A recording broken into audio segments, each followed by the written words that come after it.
Hello and welcome to Let There Be Light. Again, I'm so honored, so blessed to have my daughter Sarah with me on this program. So what's on the program today? Well, we have a full program today. We're talking about Syria. We're going to go into a little more depth today about the situation in Syria and the role of the ministry. We're going to start by talking about the significance of Syria in the Bible. We're going to talk a little bit about current events and statistics and things going on there right now. And then we're going to end with talking about the role that the ministry Light for All Nations has in Syria. Okay, that's great. Yeah. Stay tuned, we'll be right back.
Syria is in the news a lot lately, and we hear a lot about what's going on there currently.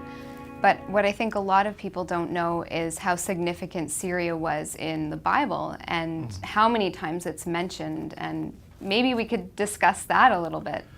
Well, I'll be happy to do that. Actually, Syria gave the world great civilization. It's from the beginning of time.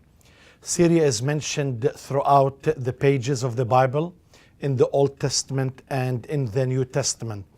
Many times it's mentioned about wars or covenants of peace with Israel. But because of time, I will focus only on few things that mentioned in the Bible. The famous story in the Old Testament in the Second Kings, it speaks about a chief army captain. His name is Naaman the Syrian, or the Aramaic. He was a leper. So he was introduced to go to the prophet in Israel, the prophet Elisha, who told him to go and dip in the Jordan 7 times, and he was purified, he was cured, he was healed. As a result of that, a great relationship started between the two countries. And of course, the Bible says God brought salvation through him, or through what had happened to him. Interestingly, many years later, when Jesus spoke in the synagogue in Nazareth, he brought 2 stories concerning 2 Gentile people. One is the story of Naaman during the time of Elisha, that he was the only one that was cured or healed from leprosy.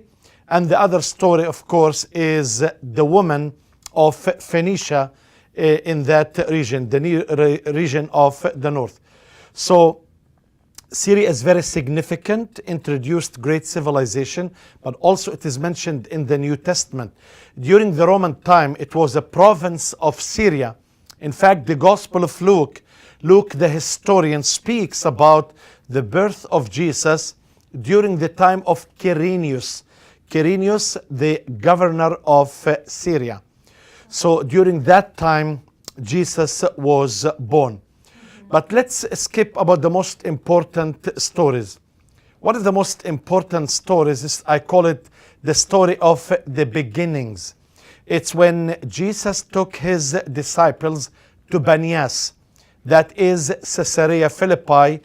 It's in the region of Syria. And there he asked a question, who do people say that I am the Son of Man? Of course, we know Peter said, you are the Christ, the Son of the living God. And that was a great revelation that was revealed to Peter about the identity of Jesus and about the character of Jesus. But also within the same context, Jesus for the first time prophesied about the beginning or the birth of the church. He spoke about his sufferings in Jerusalem, and he spoke about his second coming. And all these, it was in the Syria region, in that area of Caesarea Philippi. The most also famous story is the conversion of Saul of Tarsus, who met the risen Lord on the road close to Damascus. And the Lord Jesus changed Saul radically, who became the Apostle Paul, one of the greatest missionary in the Bible who spread Christianity throughout the known world at that time, in Africa, Asia, and in Europe. But also Syria plays a significant role because it became the head quarter for missions. It's Antioch, Syria. It's true today the borders are different because it's in Turkey now, but it is very close to Aleppo actually. It's not even 100 kilometers. This is where the church prayed, laid hands, and Paul was sent on his missionary journeys, and he came back to Antioch to report, about his missionary journeys. Actually, it was the missionary place when Paul was converted. He was filled with the power of the Holy Spirit through Ananias, who laid hands on him, who began to speak in Damascus, and he was saved in Damascus and delivered from the enemies in Damascus by lowering him through the wall. So it plays a great significance, but not only during the New Testament time, but in church history time. Throughout church history, it was the seat of the patriarch. It was the seat of many conventions, and of course many apostles, many ministers, many historians, many people who served in that vicinity spread the good news all over. So it did play a great significance in the Bible. One thing I also wanted to ask you was, what was it specifically about Antioch that made it so qualified to be the center of missions in the early church? Well, Antioch was the largest city in those days in Syria. It was a huge community, Jewish community, who lived there. And it was in fact a melting pot, so many nationalities. And it was great schools where they had many philosophies that are mentioned in the New Testament, but also older philosophies that were taught in Antioch. It was a great civilization and a great tolerance between different groups. There were Jews, there were Romans, there were Greeks, and it was a multinational city, more than 300,000 people. Also strategically located very close distance to the Mediterranean Sea, so that helped the spread through the sea, for Paul to go or other missionaries to go through the sea, but also through land. It was a connecting, like Palestine in those days, connecting between two worlds, between Asia and between Africa. Well, thank you for sharing all that information. Lots of interesting stuff in the Bible about Syria. No, because it's very important for people to understand that, because sometimes when we think about Syria, we always immediately move to politics of this day and the religion that dictates, of this time. And of course, because it is so much on the news, so we are fed with the information. Perhaps it is negative about the country or the people, but the reality is Syria has introduced to the world great civilizations, great science, great knowledge, great things throughout history, until church history, until was of course conquered later on, that everything has changed. Thank you, Baba. That was interesting. Thank you. Stay tuned. We'll be right back.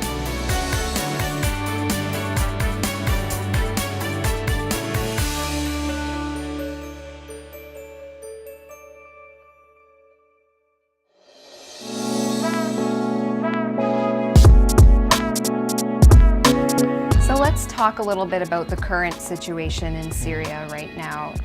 It just seems so hopeless in some ways. I mean, the sheer magnitude of the refugee crisis is overwhelming. Some of the statistics that I found from Amnesty International were that there's over 5 million refugees right now in 5 countries: Turkey, Lebanon, Jordan, Iraq, and Egypt. And that over 220, maybe more, thousand people have been killed. Oh, more than 450, almost 500,000 people killed in Syria, at least. Yeah, I mean, it's such a huge number, it's hard to comprehend. Absolutely, but more difficult, Sarah, Habibti, is it's the outcome of that war. More than 2 million people lost leg, hand, eye, organ. I mean, this is a dilemma that they have to deal with it psychologically after the war. And you mentioned about refugees, but this is also nothing compared to refugees inside of Syria. Yeah. Keep in mind, Syria was about 23 million people. More than half of the country are refugees. Most of these refugees are in Syria. That means their places has been utterly destroyed, and they have to move into another areas, another parts of Syria. It's very sad. So Very they're sad. internally displaced within Yes. their country. Yeah, I mean, But they they're have nothing. still- They have no place to stay. I mean, their homes have been destroyed, properties have been taken, kidnapping, the killing, the raping. I mean, just such a dark area. Yeah. Another statistic I had read was that the number was around 12.8 million people inside of Syria that are in urgent need of aid. Absolutely. So medical, anything else, you name it, they're in urgent need. Yeah, food, medical. I mean, the whole idea, the children. There is a lot of children. They need school. They need teaching. They need to follow up with these people. So it's ravaged with war, and the aftermath of the war. It's more sad and more difficult. Yeah. That's something that interests me as a counselor is the psychological effects and the effects of going through all that trauma, especially for the children. I often think about that if people are getting that kind of care that they need for the trauma that they've been through. And it's hard. I would probably say no, they're not at this point. Well, you know what? I go a lot to Syria. I've made the 3 trips. But let me tell you one of the stories that I was having breakfast in the market area in Damascus, where a huge shell came about 100 meters.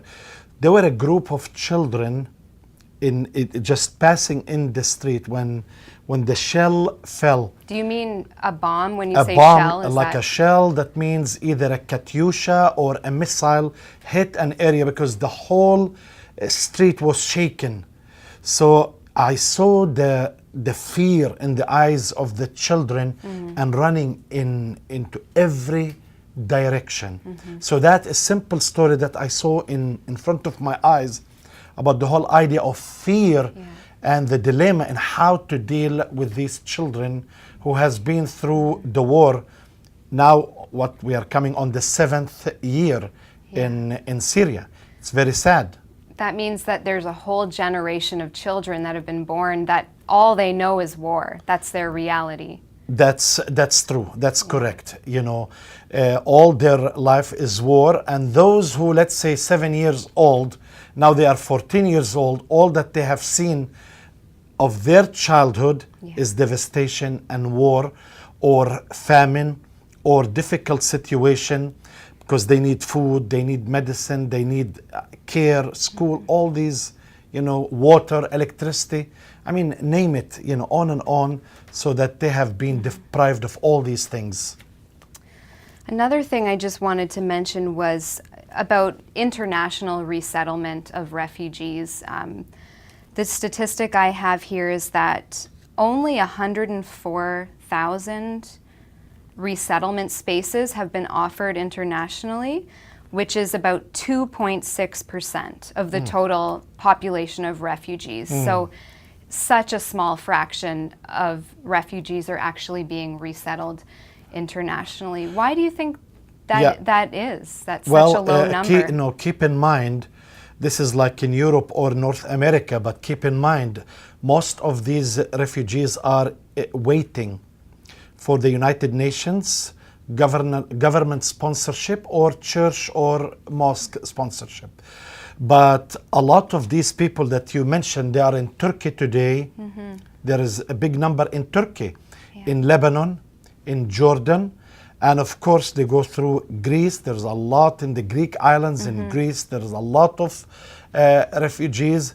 So these huge numbers, they are waiting for resettlement unless a solution, like drastic solution, will come to Syria, where you bring all these people back to their own beautiful and wonderful country. I'm sure that's probably what many refugees would love. They want to go and be in their home, but due to tragic circumstances, they've had to leave. Yeah, but I have been in Syria. Some people, like for example, now they freed Aleppo. A lot of people, they have depression because they went to their place. It's utterly destroyed. They can't even locate the place or the house. So how are they going to build a house? Where can they get the money? And so many other questions that they have to deal with it. So many people lost hope because of these circumstances. It sounds like there's just levels and levels to this problem that we can share about it maybe after the break, but it's miles and miles and miles of devastation. All that you see, destruction and devastation there. Canada has accepted over 40,000 Syrian refugees since January 2017. 16 probably. I think as of January, this January, about just over 40,000 Syrian refugees. Okay. Does that number make you proud? Do you think that's enough? Do you think we can do more as a country? Every country can do more, of course, but there is a process. And that's what, the process is. There is a lot of psychological background and thinking about who is coming to Canada. So I don't know if this is enough or not enough, for Canada, but we help people, period. It doesn't matter. So I'm proud of Canada because Canada, one of the countries, accepted people and brought people to help them and save them from their ravaged and dark area, because in the name of religion, in the name of politics, in the name of whatever you want to call it, we see this destruction in hope that they come and find a new and better life in this beautiful country. Thank you, Baba. Stay tuned, we'll be back soon.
Light for All Nations has been involved in Syria for a while now. How long has it been that? Well, actually, it's a Macedonian call. We started working in Iraq Okay. 4 years ago, but in Syria last year, 2016, and now 2017, we have been involved in Syria. Just, for our audience to let them know that we have television ministry that is reaching Syria and that part of the world many, many, many years ago. But involved in Syria, it was last year. Yes, so the television ministry goes way back, but Way back. actually on the ground, it's been about a year in Syria. Yes. Okay. So tell me about what kinds of things Light for All Nations is actually doing on the ground in Syria. Well, just to give an idea to also our audience, when we say Light for All Nations, that's the umbrella of ministries. What we do now, Let There Be Light, the Yes. English part of that production. Because Light for All Nations, we have been in the ministry 35 years, and we have been reaching that part of the world on many satellite stations. Every week we have more than 40 million people can watch us in that part of the world. In Arabic and In other Arabic languages. and also we translate into Urdu, Farsi and Turkish language, and now we are doing it in English language. What was, as I mentioned, it was a Macedonian call, because our ministry is about spreading the good news, speaking about the uniqueness of Jesus Christ, His superiority, His love, because that, when I talk about His love and His superiority, I studied comparative religions, and of course there is no, comparison. I say it with humility, but also with respect and with great love. So the answer and the hope is really Jesus Christ. So the door was open to go to Syria. I did 3 trips. The first trip is I went to Damascus and Homs. The second trip I went bordering Turkey. It's an area, it's called Kamishli, Hasaki and Malkiye. It's a Kurdish area controlled by the Kurds. And I just recently came back from Aleppo, where I spent most of the time. What we are doing is a humanitarian aid relief work that includes everything.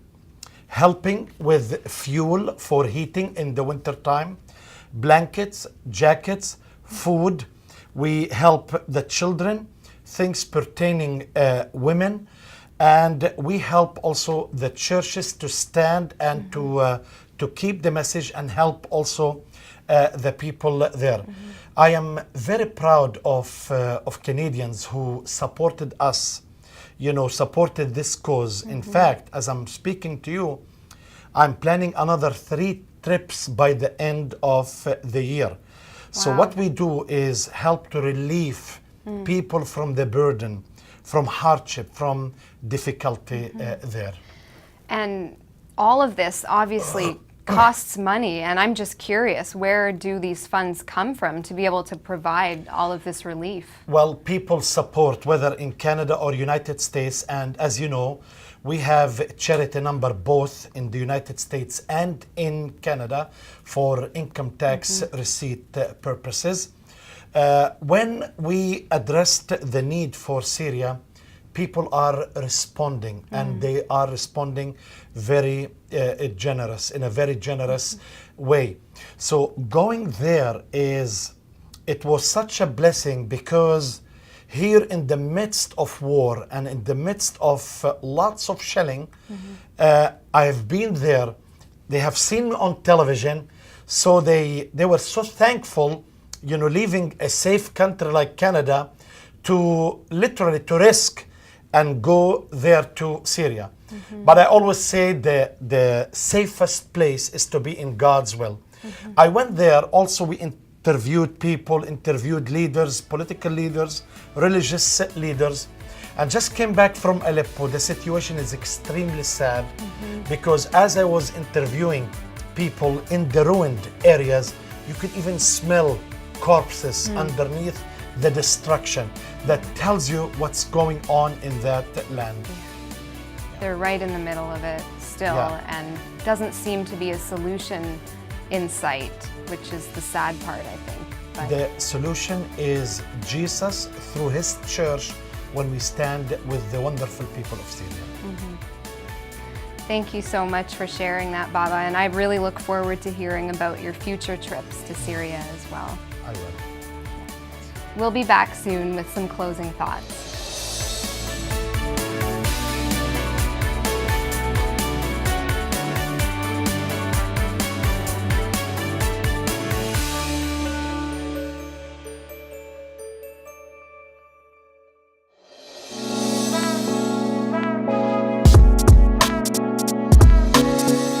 There's so much more that could be said about the crisis in Syria right now, but what I really think would be good to close with is maybe directing people who are listening to you and inspired by the work that Light for All Nations is doing.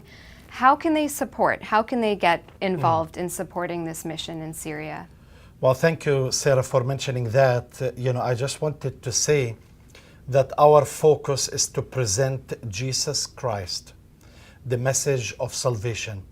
That's our mission, that's our heart, that's our vision, that's who we are, is really to present Jesus Christ in areas where they have a lot of misconceptions about Jesus Christ and about the knowledge of Him, but also helping in every area, in every direction, because this is a season, the right season. We have to plant in the right season. We have to be in the right place at the right time. Sarah, I mean, you lived in the Middle East. It's so unpredictable. We can't predict the Middle East. Today, safety, tomorrow, war. We don't know. But what I know is we have to really step into whatever opportunity that God is opening. I visited Syria. I was there. I have seen the destruction.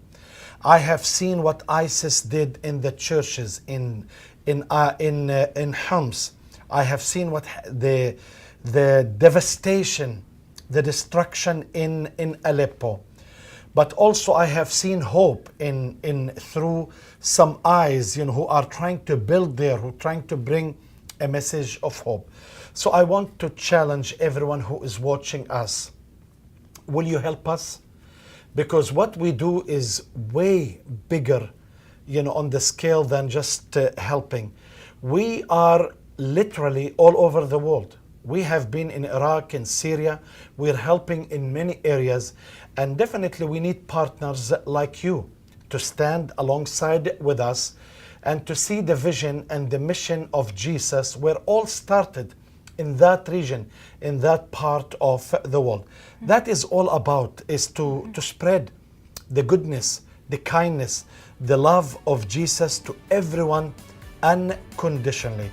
So perhaps it's on your heart to support.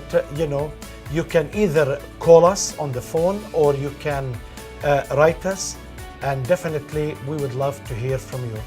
Thank you so much, Sarah. So nice to do this program with you. May the Lord bless you. I'm so proud of you. Thank you. And it's also, great to be here. Yeah, great. Well, God bless you and keep us in your prayers.